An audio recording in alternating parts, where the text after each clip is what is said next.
Welcome back to Pastor Emilie's Story Hour. We're reading The Woman in White by Wilkie Collins. This is part 37, the second half of Frederick Fairley's narrative. Is it necessary to say what my first impression was when I looked at my visitor's card? Surely not. My sister having married a foreigner, there was but one impression that any man in his senses could possibly feel. Of course the Count had come to borrow money of me. "Louise," I said, "do you think he would go away if you gave him 5 shillings?" Louise looked quite shocked. He surprised me inexpressibly by declaring that my sister's foreign husband was dressed superbly and looked the picture of prosperity. Under these circumstances, my first impression altered to a certain extent. I now took it for granted that the Count had matrimonial difficulties of his own to contend with, and that he had come like the rest of the family to cast them all on my shoulders. "Did he mention his business?" I asked. "Count Fosco said he has come here, sir, because Miss Halcombe was unable to leave Blackwater Park." Fresh troubles, apparently. Not exactly his own, as I had supposed, but dear Marian's. Troubles, anyway, oh dear. "Show him in," I said resignedly. The Count's first appearance really startled me. He was such an alarmingly large person that I quite trembled. I felt certain that he would shake the floor and knock down my art treasures, but he did neither the one nor the other. He was refreshingly dressed in summer costume. His manner was delightfully self-possessed and quiet, and he had a charming smile. My first impression of him was highly favorable. It is not creditable to my penetration, as the sequel will show, to acknowledge this, but I am a naturally candid man, and I do acknowledge it, notwithstanding. "Allow me to present myself, Mr. Fairley," he said. "I come from Blackwater Park, and I have the honor and the happiness of being Madame Fosco's husband. Let me take my first and last advantage of that circumstance by entreating you not to make a stranger of me. I beg you will not disturb yourself. I beg that you will not move." "Oh, you are very good," I replied. I wish I was strong enough to get up. Charmed to see you at Limmeridge. Please take a chair." "I am afraid you are suffering today," said the Count. "As usual," I said. "I am nothing but a bundle of nerves dressed up to look like a man." "Ah, I have studied many subjects in my time," remarked this sympathetic person. "Among others, the inexhaustible subject of nerves. May I make a suggestion, at once the simplest and the most profound?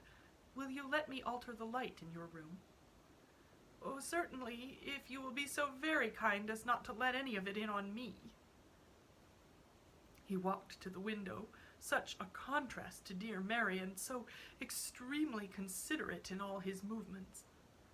"Light," he said, in that delightfully confidential tone which is so soothing to an invalid, "is the first essential.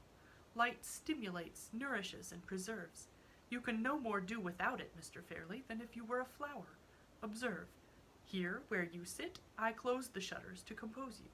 There, where you do not sit, I draw up the blind and let in the invigorating sun.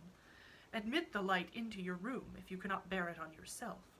Light, sir, is the grand degree of providence. You accept providence with your own restrictions.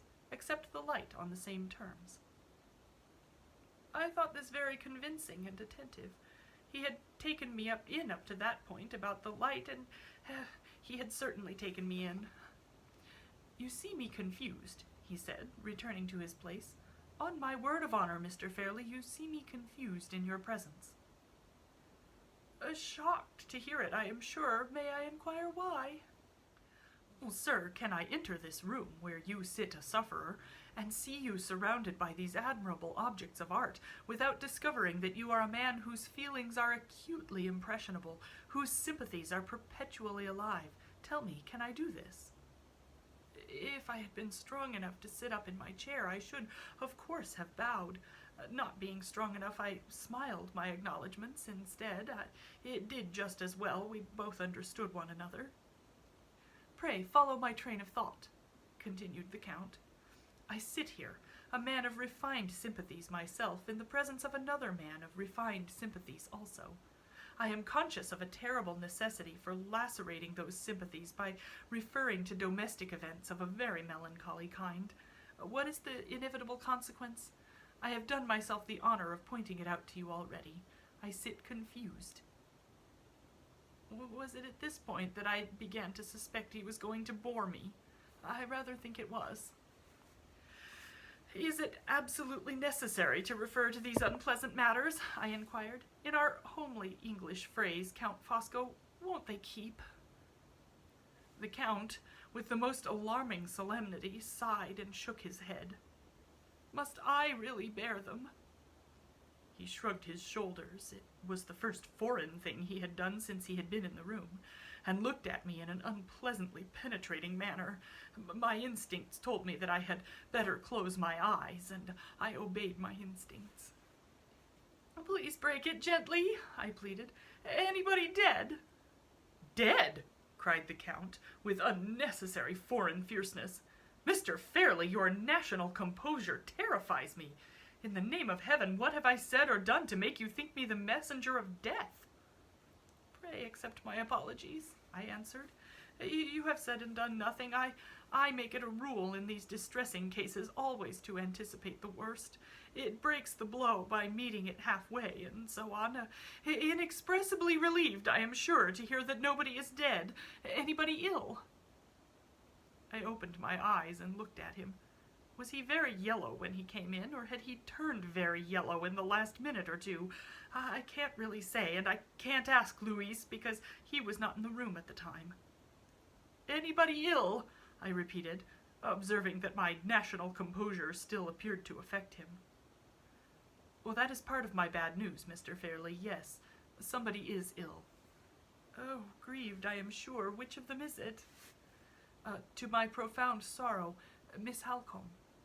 Perhaps you were in some degree prepared to hear this. Perhaps when you found that Miss Halcombe did not come here by herself as you proposed, and did not write a second time, your affectionate anxiety may have made you fear that she was ill. Oh, I have no doubt my affectionate anxiety had led to that melancholy apprehension at some time or another, but at the moment my wretched memory entirely failed to remind me of the circumstance. However, I said yes in justice to myself. I was much shocked.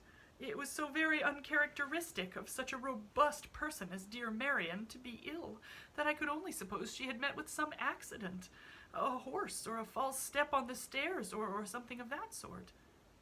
Is it serious? I asked. Oh, serious beyond a doubt, he replied. Dangerous, I hope and trust not. Miss Halcombe unhappily exposed herself to be wetted through by a heavy rain. The cold that followed was of an aggravated kind, and it has now brought with it the worst consequence, fever. When I heard the word fever, and when I remembered at the same moment that the unscrupulous person who was now addressing me had just come from Blackwater Park, I thought I should have fainted on the spot. Good God, I said, is it infectious? Not at present, he answered with a detestable composure. It may turn to infection, but no such deplorable complication had taken place when I left Blackwater Park. I have felt the deepest interest in the case, Mr. Fairley. I have endeavored to assist the regular medical attendant in watching it, accept my personal assurances of the uninfectious nature of the fever when I last saw it. Accept his assurances? I never was further from accepting anything in my life. I would not have believed him on his oath. He was too yellow to be believed. He looked like a walking West Indian epidemic. He was big enough to carry typhus by the ton, and to dye the very carpet he walked on with scarlet fever. In certain emergencies, my mind is remarkably soon made up. I instantly determined to get rid of him. You will kindly excuse an invalid, I said, but long conferences of any kind invariably upset me. May I beg to know exactly what the object is to which I am indebted for the honor of your visit? I fervently hoped that this remarkably broad hint would throw him off his balance, confuse him, reduce him to polite apologies, and, in short, get him out of the room. On the contrary, he had only settled him in his chair. He became additionally solemn and dignified and confidential. He held up two of his horrid fingers and gave me another of his unpleasantly penetrating looks. What was I to do? I was not strong enough to quarrel with him. Conceive my situation, if you please. Is language adequate to describe it? I think not. The objects of my visit, he went on quite irrepressibly, are numbered on my fingers. They are 2. First, I come to bear my testimony with profound sorrow to the lamentable disagreements between Sir Percival and Lady Glyde. I am Sir Percival's oldest friend, I am related to Lady Glyde by marriage, and I am an eyewitness of all that has happened at Blackwater Park. In those 3 capacities I speak with authority, with confidence, and with honourable regret. Sir, I inform you as the head of Lady Glyde's family that Miss Halcombe has exaggerated nothing in the letter which she wrote to your address. I affirm that the remedy which that admirable lady has proposed is the only remedy that will spare you the horrors of public scandal. A temporary separation between husband and wife is the one peaceable solution of this difficulty. Part them for the present, and when all causes of irritation are removed, I, who now have the honour of addressing you, I will undertake to bring Sir Percival to reason. Lady Glyde is innocent, Lady Glyde is injured, but follow my thought here. She is, on that very account, I say it with shame, the cause of the irritation while she remains under her husband's roof. No other house can receive her with propriety but yours. I invite you to open it.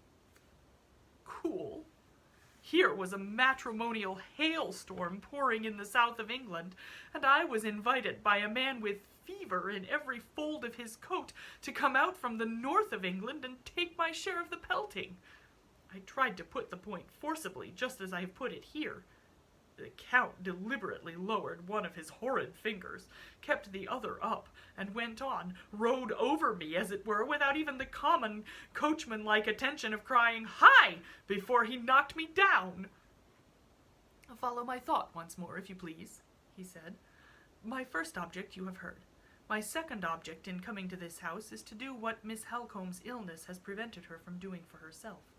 My large experience is consulted on all difficult matters at Blackwater Park, and my friendly advice was requested on the interesting subject of your letter to Miss Halcombe. I understood at once, for my sympathies are your sympathies, why you wished to see her here before you pledged yourself to inviting Lady Glyde.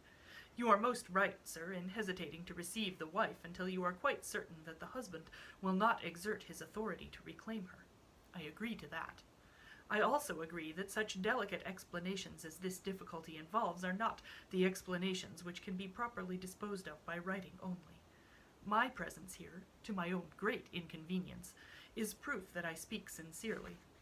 As for the explanations themselves, I, Fosco, I, who know Sir Percival much better than Miss Halcombe knows him, affirm to you, on my honour and my word, that he will not come near this house, or attempt to communicate with this house, while his wife is living in it. His affairs are embarrassed. Offer him his freedom by means of the absence of Lady Glyde. I promise you he will take his freedom, and go back to the continent at the earliest moment when he can get away. Is this clear to you as crystal? Yes, it is. Have you questions to address to me? Be it so. I am here to answer. Ask, Mr. Fairley. Oblige me by asking to your heart's content. He had said so much already in spite of me, and he looked so dreadfully capable of saying a great deal more also in spite of me, that I declined his amiable invitation in pure self-defense. Many thanks, I replied. I am sinking fast. In my state of health, I must take things for granted. Allow me to do so on this occasion. We quite understand each other. Yes. Much obliged, I am sure, for your kind interference. If I ever get better, and ever have a second opportunity of improving our acquaintance. He got up. I thought he was going. No, more talk, more time for the development of infectious influences. In my room, too. Remember that. In my room.